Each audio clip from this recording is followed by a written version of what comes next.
નમસ્કાર દર્શક મિત્રો, બોટાદ દસ્તક ન્યૂઝમાં આપનું હાર્દિક સ્વાગત છે। હું છું પાયલ મકવાણા।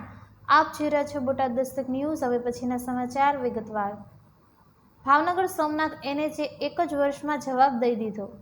રાજુલાના ચારનાળામાં એક બાજુ રોડ બેસી જતા બ્રિજ પર વાહનોની ઉછળકૂદ, ઠેર ઠેર રોડ ફાટી ગયો, મોટી તિરાડો પડી। રાજુલા જાફરાબાદ કોસ્ટલ બેલ્ટ વિસ્તારમાંથી પસાર થતા ભાવનગર સોમનાથ નેશનલ હાઈવે પર ગંભીર બેદરકારી સામે આવી છે। કરોડો રૂપિયાના ખર્ચે બનેલા આ માર્ગ પર લોકાર્પણ પહેલા જ રોડમાં તિરાડો પડી છે। રાજુલાના ચારનાળા નજીક આવેલા બ્રિજ પર બંને તરફ રોડમાં મોટી તિરાડો પડી ગઈ છે। એક તરફનો બ્રિજ નીચે બેસી જવાથી વાહન ચાલકોને ભારે મુશ્કેલીનો સામનો કરવો પડી રહ્યો છે। ફોર વ્હીલ સહિતના વાહનો બ્રિજ પરથી પસાર થાય ત્યારે ઉછળકૂદ કરે છે, જેનાથી અકસ્માતની શક્યતા વધી ગઈ છે। રોડ બન્યાના એક જ વર્ષમાં રોડે જવાબ દઈ દીધો હોય તેવો ઘાટ સર્જાયો છે। એક તરફ વડોદરા ગંભીરા બ્રિજ બાદ સમગ્ર ગુજરાત રાજ્યમાં માર્ગ મકાન વિભાગ અને વિવિધ વિભાગના તંત્ર એક્શન મોડમાં છે અને માર્ગોની મરામત કરી રહ્યું છે, ત્યારે અહીં નેશનલ હાઈવે પર કોઈ ઠેકાણા નથી।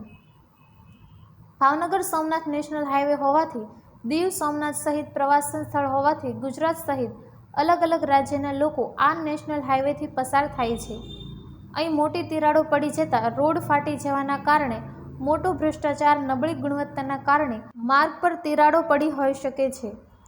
બીજી તરફ અહીં એક સાઇડ બ્રિજ બેસી જવાના કારણે વાહન ચાલકો ઉછળી રહ્યા છે। પૂરપાટ સ્પીડમાં આવતા વાહન, નાના મોટા ફોર વ્હીલ સહિત ચાલકો અહીં બેસી ગયેલા બ્રિજ પર પસાર થાય છે ત્યારે ઓચિંતા વાહનો છલાંગ મારે છે। રિક્ષા ચાલક લતીફભાઈએ જણાવ્યું હતું કે આ કામગીરી બેકાર જ છે। તંત્ર અહીં આંખ ખોલી જુએ તો એને ખબર પડે કેવું કામ કરે છે। આ બ્રિજને વધુ સમય નથી થયો, છતાં નિર્દોષ લોકોનો ભોગ લેવાશે ત્યારે તંત્રની આંખો ખુલશે। ભાવનગરથી લઈ સોમનાથ નેશનલ હાઈવે ઉપર અનેક આવા બ્રિજ છે। કેવું કામ છે, કેવી ગુણવત્તાનું કામ છે, કેવી મોટી બેદરકારી છે, બેકાર કામ છે, નિર્દોષ લોકોનો જીવ જશે। સરકારે પગલાં લેવા જોઈએ। મોટા અધિકારીઓને એસી ગાડીઓમાં બેસવું છે, એ લોકોએ આંખ ખોલી જોવું જોઈએ। મુસાફર ભાવનાબેન ગોસ્વામીએ જણાવ્યું હતું કે રોડની કામગીરી બહુ નબળી છે, છેક ભાવનગરથી લઈ ઉના સુધી બેકાર છે, માણસોને જવું શું કરવું? સરકારને કંઈ ખબર નથી પડતી? સરકાર શું આંધળી થઈ ગઈ છે? થોડુંક ધ્યાન આપો પબ્લિક ઉપર। કેટલા માણસો હેરાન થાય છે અને ઓછા થાય છે। સરકારે કાયદેસરની કાર્યવાહી કરવી જોઈએ। નબળી કામગીરી થાય છે।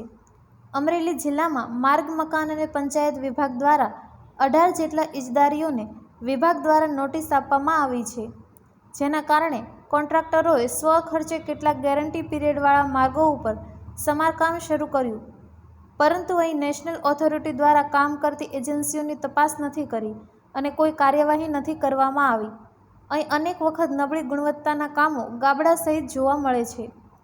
ઓથોરિટીના અધિકારીઓ, પ્રભારી સચિવ, કલેક્ટર સહિત ઉચ્ચ અધિકારીઓ દ્વારા નેશનલ હાઈવે ઉપર સર્વે અને વિઝિટ કરવાની માંગ કરવામાં આવી હતી। સૌજન્ય દિવ્ય ભાસ્કર, બોટાદ દસ્તક ન્યૂઝ, પાયલ મકવાણા, બોટાદ।